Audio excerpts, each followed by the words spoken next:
למי אני צריך לפתוח מיקרופון? לא לשכוח גם להמשיך להעלות את הקפה שלי. מנל. כן, בדיוק. להתראות, ותודה רבה. כן, כולם, כל ופאא ומיקי, וכאילו כל הקבוצות, באמת אל תשכחו את הקפה שלי בכל הקבוצות. מאוד נרצה שכל הקבוצות, כל הסטודנטים ישתתפו בפעילות של פאדלט, של הצבע שלי, הקפה שלי. אני עוברת עכשיו לסשן של סביבות. להתראות, ותודה רבה. כן, כדאי שתישאר פה עם מנל והאנגלית.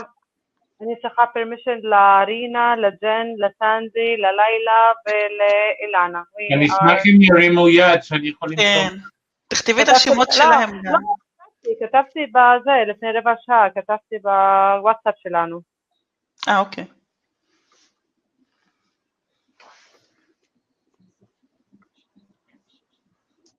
אוקיי.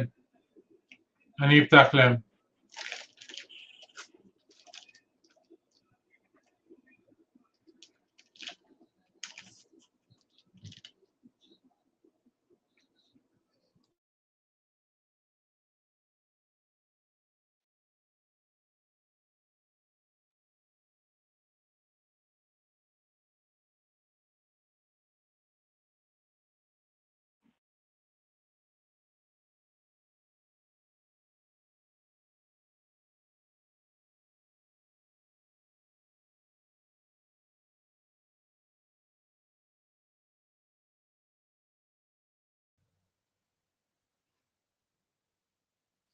Is Rena with us, Jen? Is Rena with us? Rena is here, and I think Sandy is just coming in. Can you hear me okay, Manel? I can hear you perfectly well. Good. Okay, so yeah, Rena's here. Hi, Rena. Hi. Okay, so I think we should start. Is Sandy with us? Yes, he's here. Yes. Okay, does he have mic permissions? Yes, Sandy, good evening. You can. Okay, thanks. Okay, so this is a continuation for the online conference, but this is a session, one of our online sessions. So this is for the LV students in the Exploring Culture courses. Let's not just move this, not yet. So this is in English, and I think the students of the both and the Madaim, they have to go to another link, which means that we'll have only our students and other guests that would like to join our session today. I'm sorry, I can't find Laila and Ilana. Can you ask them to put up their hands? לא, הם עדיין לא פה, אני חושבת שהם יצטרפו לנו, אמרנו ב8:15, אז במשך 10 דקות הקרובות אני בטוחה שהם יתחברו אלינו. אוקיי? אתה תהיה פה, האווי? אני אהיה פה עם צריכים. אוקיי, יופי. תודה רבה, האווי. Okay, so I think we should start. So I think, can you hear me very well? You can hear perfectly. I hear you well. Okay.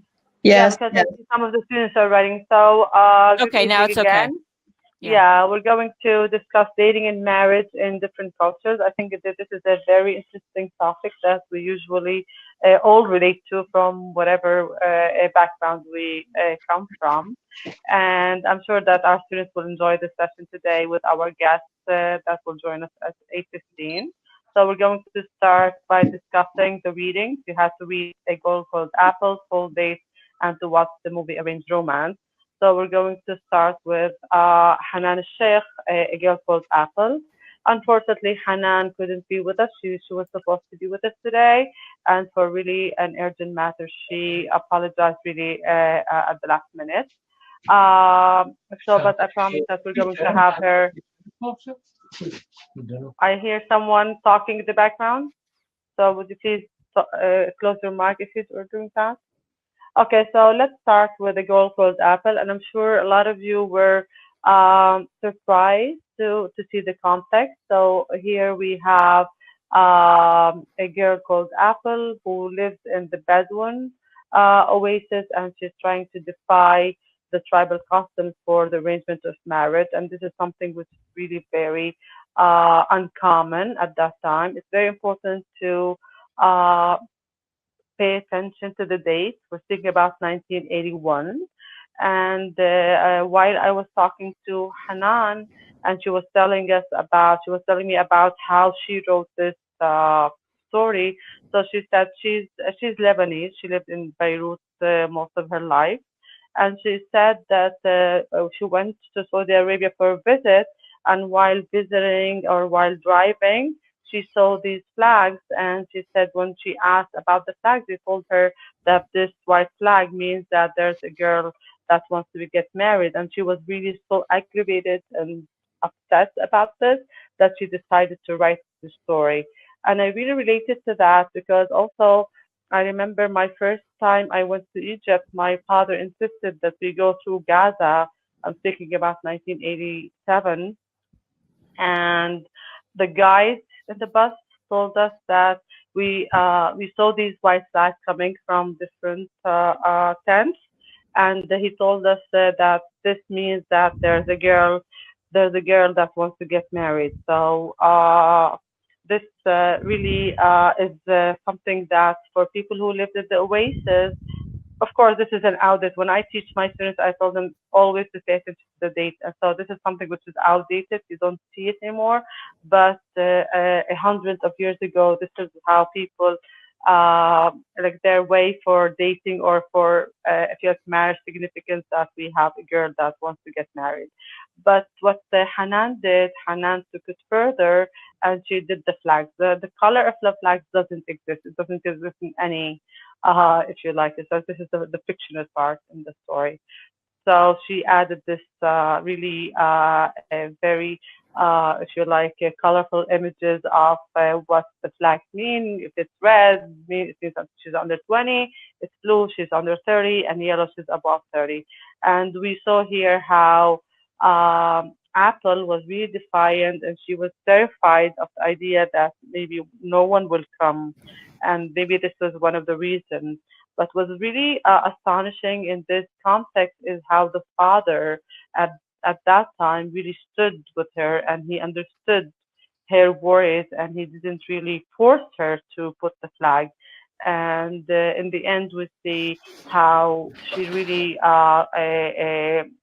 decided to put the flag in the end.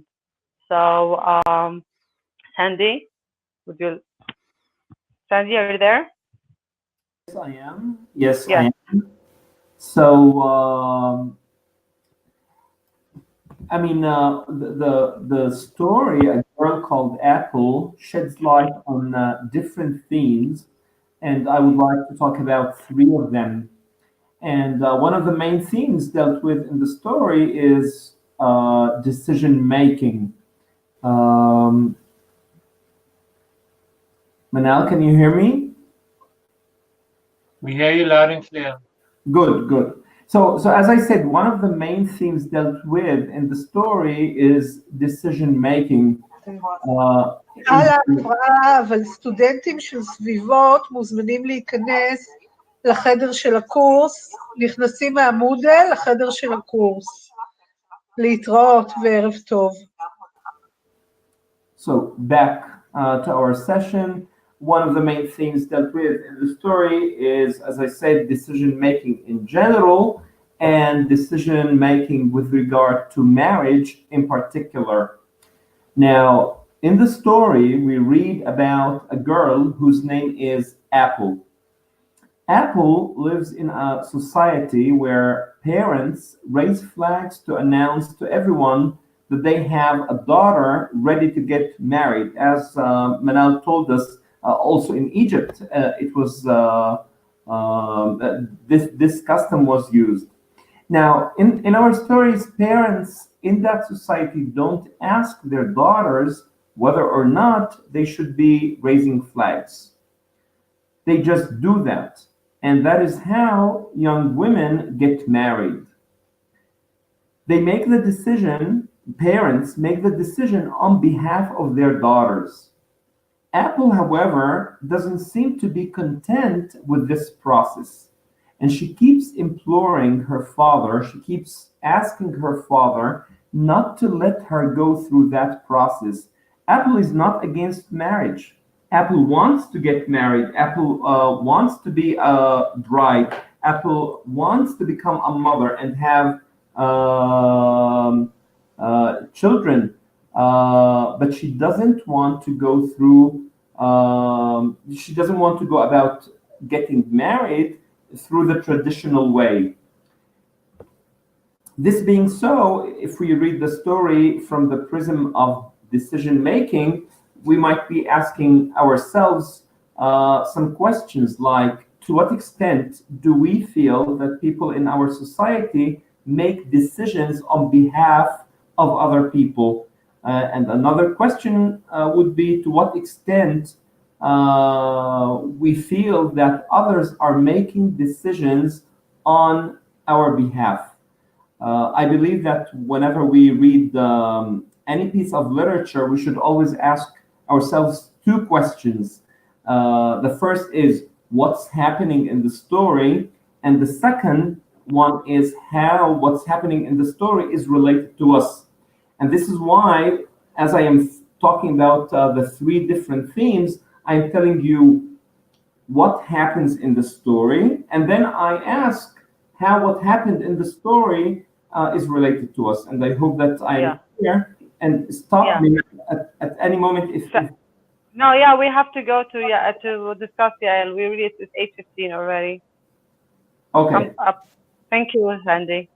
Jan, Rina. Okay. The story called Dates is taken from a book. It's a short story. Some of you said it's not so short, but it is considered a short story. And the setting is Jerusalem, the singles scene in Orthodox Jewish society, specifically in Jerusalem. And there are many, many enclaves of singles who are in their late 20s, even 30s, who are looking for their partner, and they are doing that in religious circles. So the dating process is quite complicated. The enclave is of Anglo-Saxons. That means people from England, South Africa, America. They're educated, they are self-sufficient, they are earning money, and they are far away from their nucleus family. She calls it cold dates because, you know, dating to go out with guys or for guys to go out with girls is called a date. But it's also, she cynically puts in the physical date, the real object, in one of her encounters with a guy who makes the impression that he's very, very orthodox, and nevertheless he makes contact with her through this date that he eats. But you've all read the book, so I don't want to go through that. And in a way, she is very, very cynical about it. She says there are certain things that you have to keep your mouth shut when you meet a guy, if you want the guy to go out with you, and if you want to create some kind of seriousness about your relationship. And it's always the girl who has to cater to the men's demands, and it's the rules. The fact that she gives rules is already cynical. So, Jen, do you want to add anything? These are the social norms, and when they are violated, an Orthodox girl will not continue any kind of relationship with a guy. Or at least that's the conflict that she's dealing with, her discomfort with how things go in what's a very specific dating context. When you read this, you really need to understand the context she's coming from, where even where there are these very prescribed rules about how you behave, and also she feels about how women should react. So in many ways, this is very parallel to Apple. What say do girls or women have in terms of who they marry, when they marry, how they marry? And also, how far can you go with breaking the norms? So spaces where you meet and the meeting should be in public spaces, and there's no physical touch at all. And Which the is date- really what's happening with the story with the date.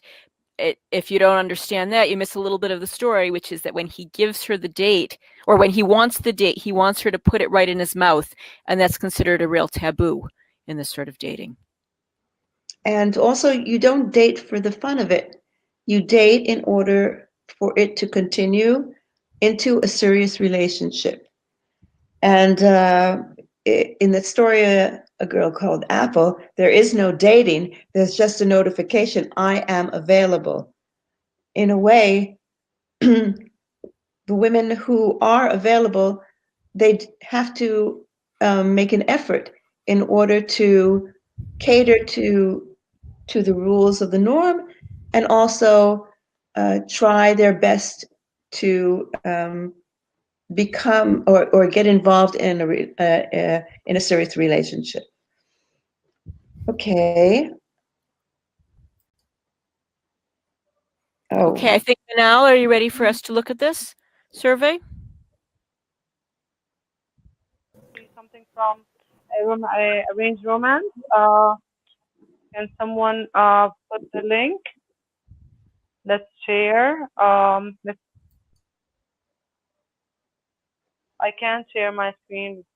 Okay, hang on. I'm sharing mine. Okay. I don't know why I can't share. And now he gave me permission. We only need from the 23rd minute until the 25th minute. I hope you've all seen this movie, which is quite wonderful, of the two girls who are at marriage age, and they also are doing the same. They are in the same dilemma. Should they abide by their parents' desires for them to get married now with a certain person, or should they wait, defy the norms to a certain extent, and find the love of their life? How much are they devoted to Western culture, and how much are they must stay traditional? And Rena, in addition to the 2.5 minutes that I've chosen, what we're going to see is that they are indeed in the same dilemma with the principal. Right. Okay, so it's doing something funny. Can somebody else do it? Let me share my screen. I think I don't know why I can't share my screen for some reason. Mine's not doing it either. No, yeah. Oh, here it is. Yeah. Ah, wait. I think maybe it's mine that's doing it. Is it? Yes. It looks I don't know why mine. I'm doing. Yeah, I tried to do mine. Yeah, there we go. We can't hear. Let me try the volume. We can't hear. Yeah. Well, here the principal. Wait. Shh. I think we made it louder. We don't hear anything. You don't hear anything? No. I think let's skip that. I don't even think that we have time. Let's skip. Okay. Let's skip that and go back to the question to the students. Yeah, maybe let's start before, because Laila and Ilana are waiting and we don't really want to keep them. We promised at 8:15. It's already 8:22. So a very quick question. Howie, are you with us, Howie? Yeah, I am. I'm ready with the poll. Okay, so we're going to ask you to answer this question. How did you meet your partner, or how would you like to meet a partner? Would you like to have a matchmaker, someone to connect between you, or have you studied together, worked together, met in a social event, or other? Please put A, B, C, D. A for matchmaker, B for study together, C if you work together, D in a social event, and E as other.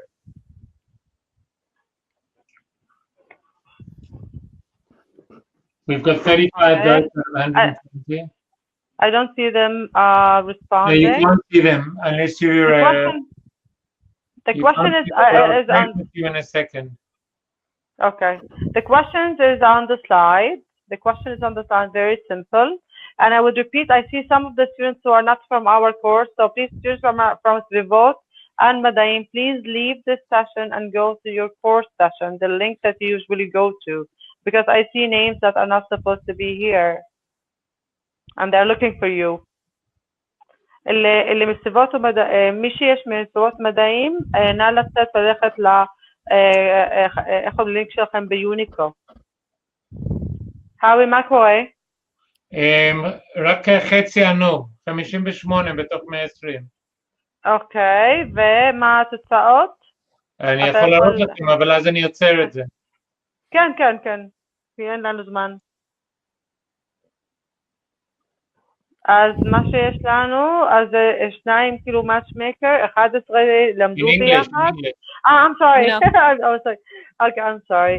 So we have two who studied together, 11 who, no, 2 for matchmaker, 11 who studied together, 3 worked together, and we have 20 who met in a social event, and 21 who we really don't know how, but thank you for responding to the poll. And now, without further ado, we're going to go. Thank you, how we can stop the poll. I'm going to skip Hanan because unfortunately she had an emergency in her family. And let's first go to, I'm going to Laila, and then we'll go to Ilana because our students has read the Suraya for Laila. So Laila is the author of The West of Jordan, which won the prestigious PEN Beyond Margins Award, Once in Promised Land, and My Name on His Song is a poetry book. She was born in Beirut, Lebanon, to a Jordanian father and an American mother. She speaks 4 languages, won a Fulbright scholarship to study folklore in Jordan, and holds a master's degree in Arabic literature. She lives in Arizona. She was supposed to be in the face-to-face meeting with us, but because this was Arizona time, she couldn't. So Layla, welcome, and thank you for being with us. How are you, Layla? Can you speak? I think, as I told you, Layla, just click on the mic, it becomes green, and then you can talk. I can see that you're with us.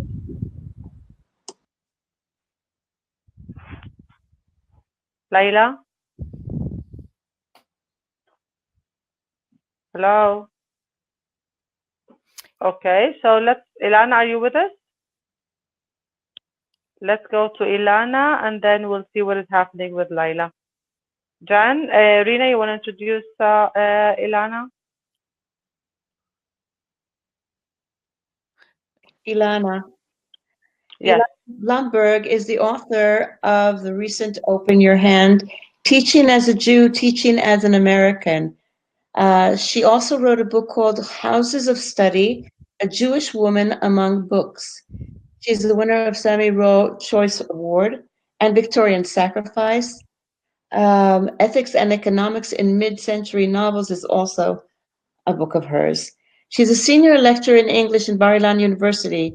She coordinates the creative nonfiction track in the program in creative writing. And before coming to Israel, Ilana taught in Michigan State University for 10 years. Thank you for coming, Ilana.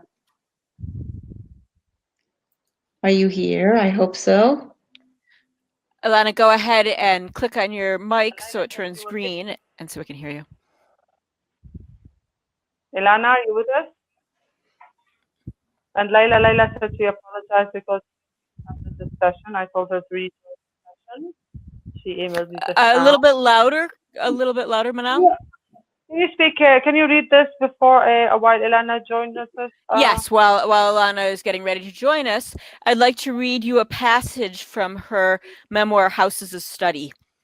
She writes, "What I would come quickly to discover as I moved from adolescence to adulthood was that traditional and secular ideas often posed serious problems for each other.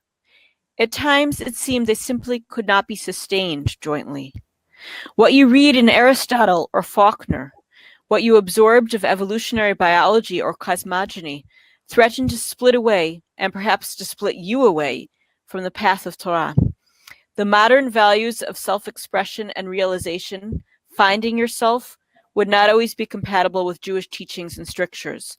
And those personal, internal crises, forceful and frightening as they were, did not even skirt such public political issues as abortion or homosexuality, and what the appropriate response of contemporary religion might be.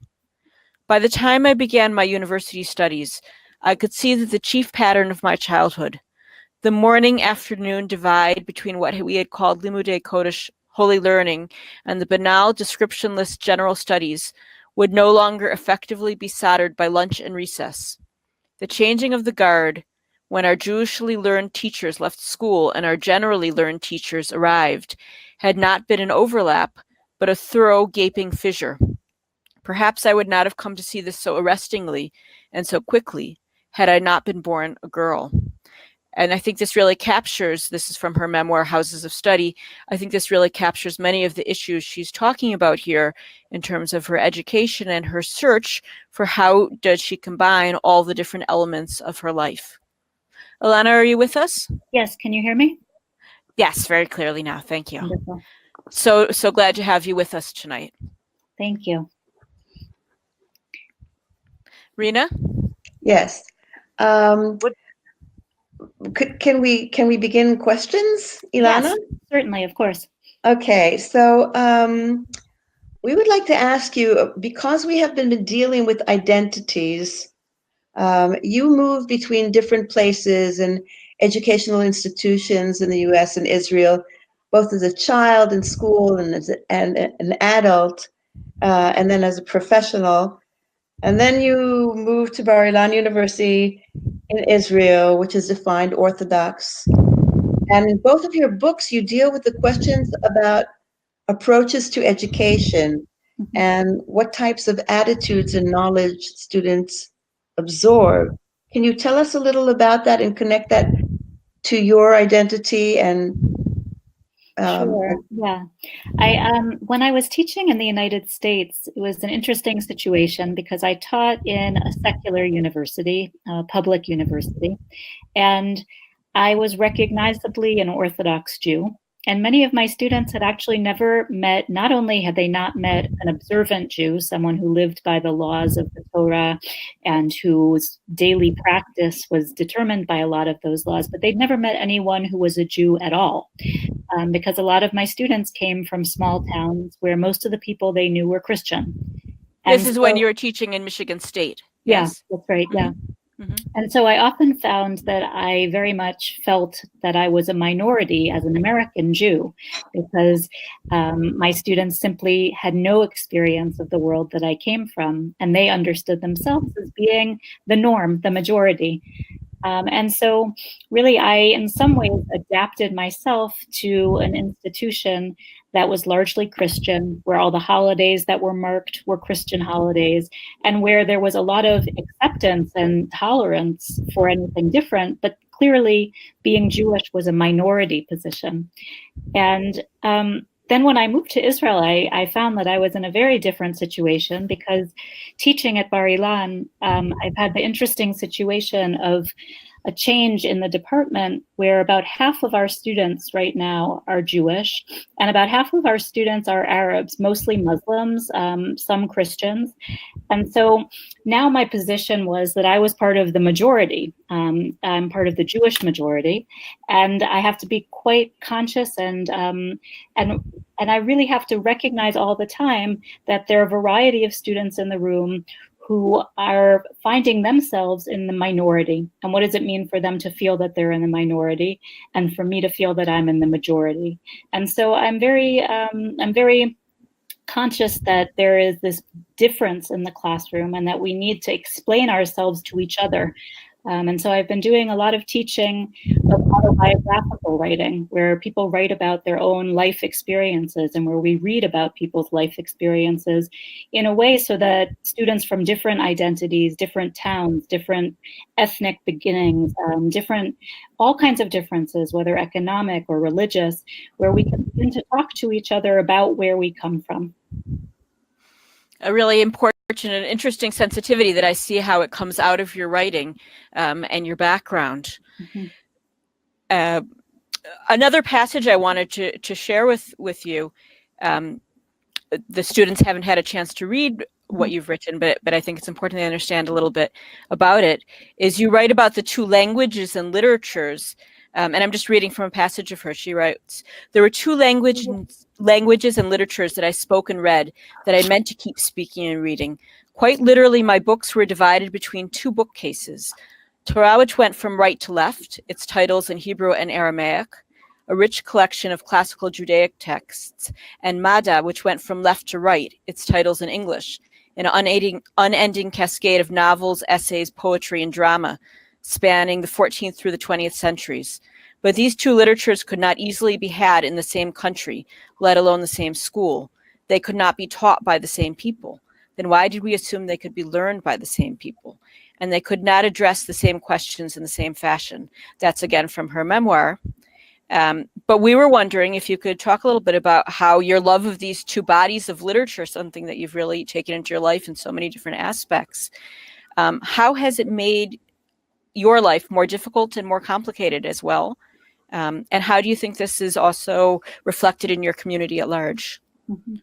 Or is this? Yeah, I'm guessing that for some of the students who are listening to this conversation, you may have some of the same challenges, which is to say that you have a native language and then you have English, which you're studying, and you have a native literature that you grew up on, whether it's stories or it's prayers or it's scripture.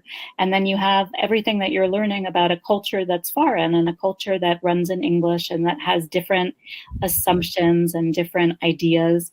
And somehow you want to hold them all inside you at the same time, and you want to be able to give them all attention. But it's hard sometimes because they don't always sit very easily together. There are times where one set of ideas actually conflicts with another. So for instance, one of the things that I write about is that in many of the religious texts that I study, women are represented in a way that's quite different than the way that men are represented, and in ways that aren't necessarily equal and in ways that aren't always respectful.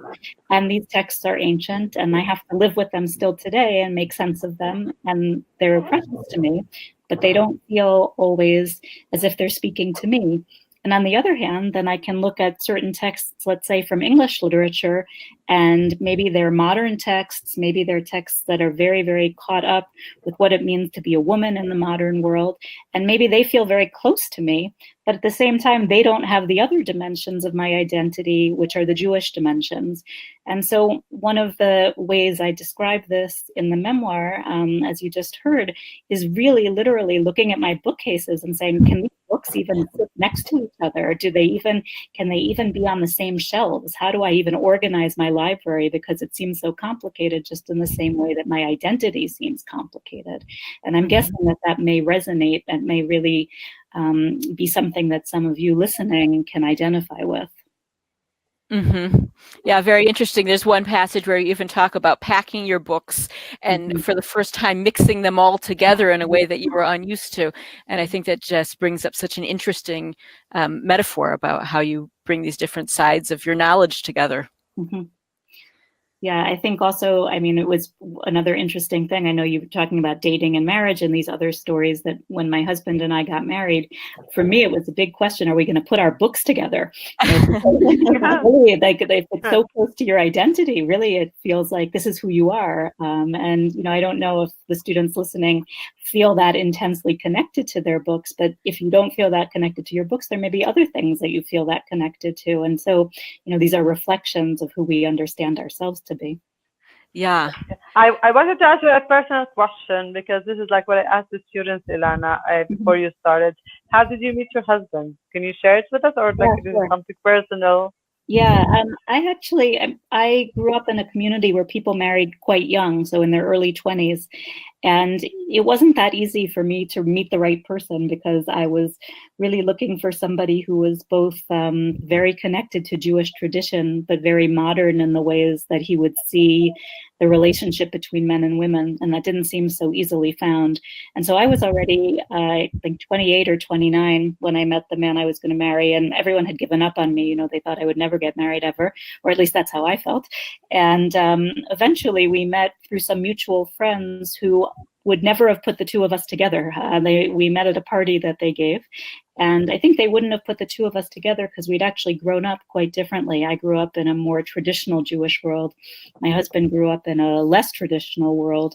But he was looking for something more intensely Jewish, and I think I was looking for somebody who could come more from the modern world and from the world that expected that there would be a kind of equality between men and women. So we met at this party where many other people were already married and had children, and the two of us were not.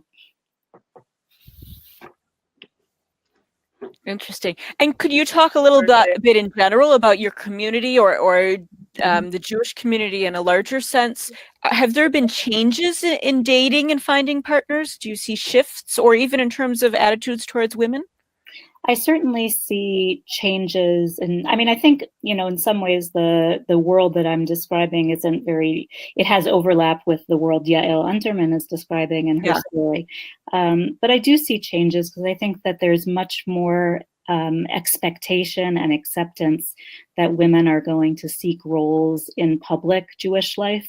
And so that means, you know, not just that if you're a woman, you could go be a lawyer or you could go and be a doctor, but you could also maybe find an important role in Jewish communal life, which was not as obvious, you know, even 15 years ago, 20 years ago. And I think that also Jewish women now have many, many options in terms of studying Jewish texts at a very high level, from different perspectives and in different institutions, and that has been an enormous change since the time that I was a young woman. So that the world has expanded very dramatically in that sense. I have a daughter who is 15, you know, and it's obvious to her that there are so many places where she could be taken seriously as someone who wants to study Jewish texts, and I did not feel that way when I was her age at all. So there's been a big change in the last 20, 25 years. Yeah, I mean, people they talk about it as a revolution in Jewish women's learning. And that happened between the time I wrote my book and now. And so, you know, my book comes at the end of a period where that really hadn't happened yet. I just wanted to point out that there's also a researcher who is doing research on, or did research on houses of study in Egypt, that the women are studying, just like in a Bet Midrash in Israel. They are now learning the texts of the Quran very seriously, and it's very, very, it's parallel to what's happening. Her name is Mahmoud, and she has a wonderful book about those women who are learning the Quran and come every evening to study in the Bet Midrash. Yeah, I think that there really are these powerful parallels, and there are experiences that women have who are religious, you know, and are on the outside of certain typically male communities that really bring women of different religions together. Wow. Thank you, Ilana. Let's now move to Laila, and then we'll go back. We're going to, just stay with us, Ilana, for, and then we're going to have you. So, Laila, can you talk now? Because Laila was kicked out of the room before, and she joined us again. Laila, can you try the mic? Just click on the mic in the bottom. When it becomes green, you can talk. Hi, Laila. Laila, احكي. جربي احكي ليلى.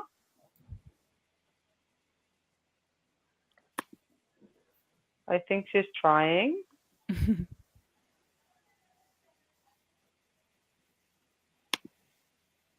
We should have given her Beatrice's number for technical help. Do you have a mic or speaker, Laila? Because last time we talked, and this is not the first time she talked to us. Do you have a microphone, Laila? I think she's trying, but I see her speaker is on, and but I don't hear her voice. Why don't you maybe refresh your screen, Laila? Refresh your screen and try again, and we'll give you mic permission. How about now? Can you hear me okay? Oh, very well. Woohoo! Well done. Welcome, welcome. Thank you. Sorry, I keep getting kicked. Oh no.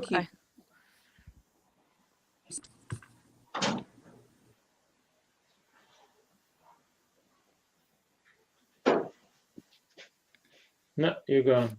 So as we're waiting for Lila to come back, we read her story, Soraya, and in a few moments, hopefully she will be back with us to tell us a little bit more about this.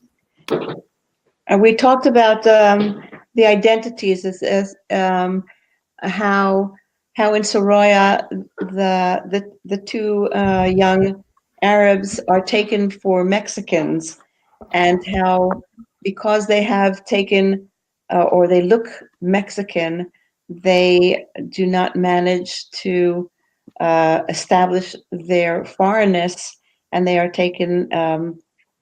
They encounter a violent encounter with the Americans.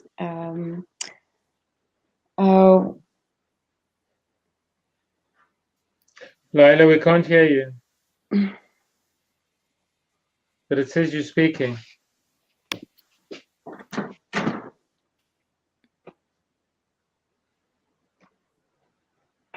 Refresh her screen, which she did. She refreshed her screen because I see her mic was orange, but now I see that she's trying, but she cannot.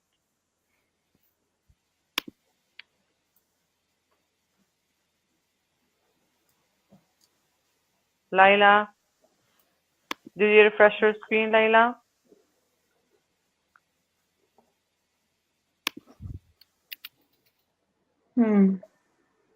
Okay, so Mina, maybe you can send her a number to call for help.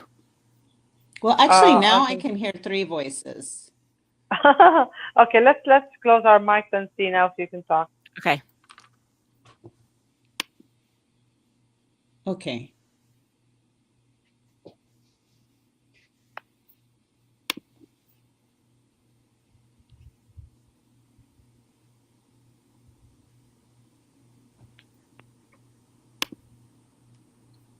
Laila, are you trying to talk?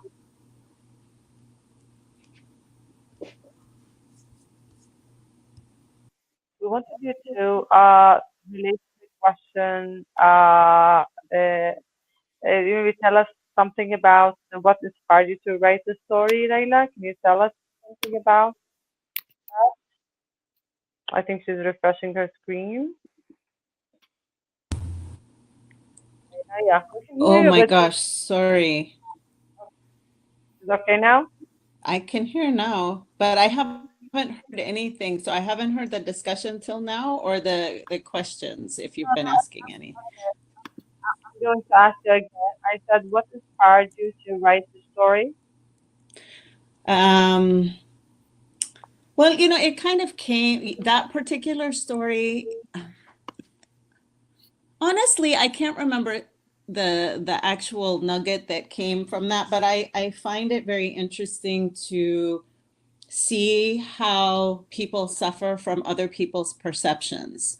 So I mean, I like the idea, and I've seen this so many times where, somebody is spoken to or spoken about as something based on their very superficial qualities and then judged that way. And then it's not even accurate. So it was out of that idea that it came, because that the perception of others is such an important part of how one's identity gets formed, I think, especially at a young age. Yeah. So how does like your all your multiple identities fit in your living in Arizona? Like with your Lebanese, American, Jordanian, you have like also different identities, and now you're living in the U.S. Can you tell us something about that, Laila? So, when you're young, it's awful because no matter what, you're different and you don't fit, and you're expected something that you can't do. Once you sort of come to terms with it, it's kind of nice because you can flow, I think, between people. And I think you can also, I think being from 2 different cultures, or, of 2 different, I think this is true with anybody who has had to navigate their lives in 2 different places as 2 different people. You learn how to make others hear you on their terms, if that makes sense. that's very that's very similar to what Ilana was talking about how she navigated between her Jewish Orthodox upbringing and her love for the Western literature, right, Ilana? Yes. Oh, interesting. A lot in common. Yeah, it's also interesting what you say about it being somewhat age-related, and Alana talked as well about, I think, really a sensitivity that one develops over time and in different contexts. Mm-hmm. And confidence, I think as when you're younger, I think you are, especially as a woman, especially from various cultures, you are more challenged as to your rights, who you can be. And I think as you get older, you make your decisions, you make peace with that in a very different way. Mm-hmm.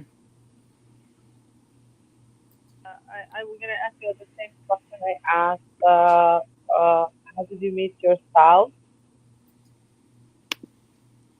At a party at college when I was in graduate school. Okay, so I don't know if that counts as studying or social events. One of the two. Okay, so it's a social event, but interestingly, was introduced. It was in a very Middle Eastern-y setting. It was a Middle Eastern studies party or something like that, and my friend who introduced me or who convinced me to go to the party, she's Armenian from Lebanon. She always takes credit in like such the Middle Eastern way, like as if it was, what East meets West matchmaking. Wow, that's amazing. Yeah, this is really interesting, very intriguing, very interesting. One of our students says, good evening, Laila. I taught in Jordan many years ago, back in the 90s. Oh, I don't know. I think this is one of our guests, actually. And we have Rivital thanking you. She says, like, Soraya is a very nice story. And I'm just reading some of the comments, just thinking about how they love your story and they like this conclusion of identities. And I want to also, I'll give my colleague Sandy Habib a chance to ask a question. Sandy is with us, and Sandy is a priest. So for him, he has also multiple identities, being a lecturer, the head of the English department, and a priest, and doing all his trying to combine these two different tasks together. Sandy? Yes, Laila, I have one question crossed my mind while you were talking, and it's as follows. To what extent do you think globalization puts some pressure on us to assimilate? Or you think, irrespective of globalization, if we don't want to assimilate, we don't want to assimilate, and we don't assimilate? Well, it's interesting, because before I came today, I was asking myself, how much of the struggle at identity and fitting in and stuff, how much of that is being in the United States, which, in theory is welcome to all, but as we see increasingly is welcome to fewer. So I don't know. I mean, as people find themselves, large groups of people in other places, I think there is this need to fit in, but there's also this almost desperation to hold on to what you come from. And I see that more actually, this story was written probably in 95, I think is what, it wasn't published till 2003, but I wrote it in 94, 95. And when I look at it now and I look how things are, I feel like things are very, very different in terms of, I think if Soraya were living now, if I were writing her now, it would be very different. I think she would be actually trying to hold on harder to her identity. And I see this a lot with immigrant kids and refugee kids here. It's like, yeah, there is this trying to become the bigger group, but it's also much more on their terms, with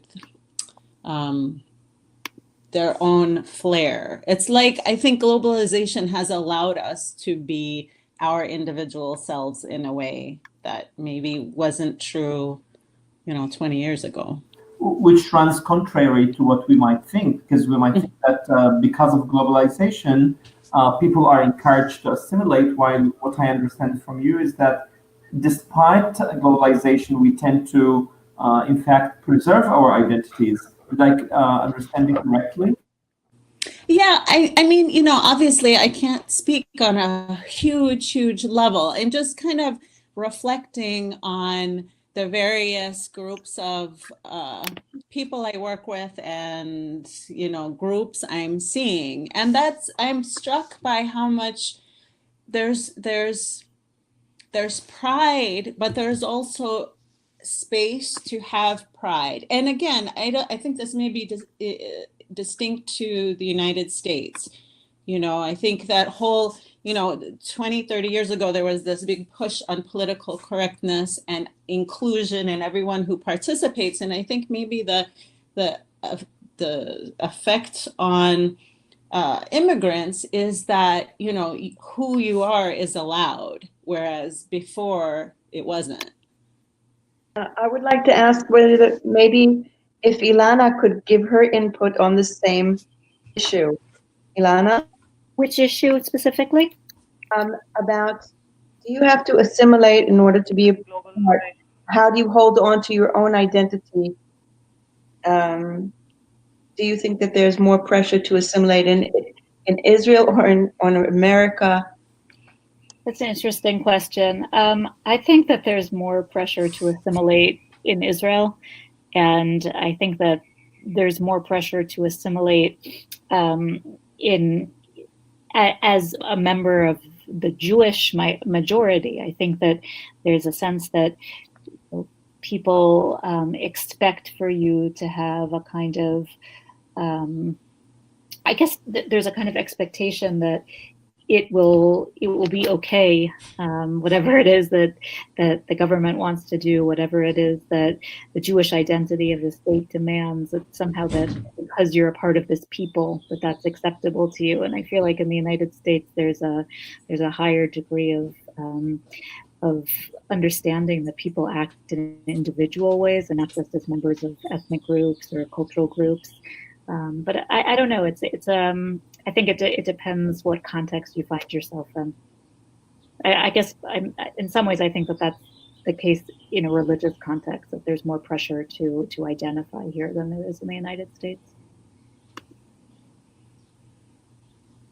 You're saying even within a religious context in the United States, something within the religious community maybe encourages this? Yeah. A question to Ilana, but I couldn't ask after. Can I ask it now, Jen? I'm sorry, I'm not hearing. Question, Ilana? Yes. Ilana? Yes. There's a saying ascribed to Maimonides, Rabbi Moshe ben Maimon, who says that, who lived in the 12th and 13th century. For students who don't know who Maimonides is, Rambam. He died, if I'm not mistaken, in 1204. And the following saying is ascribed to him.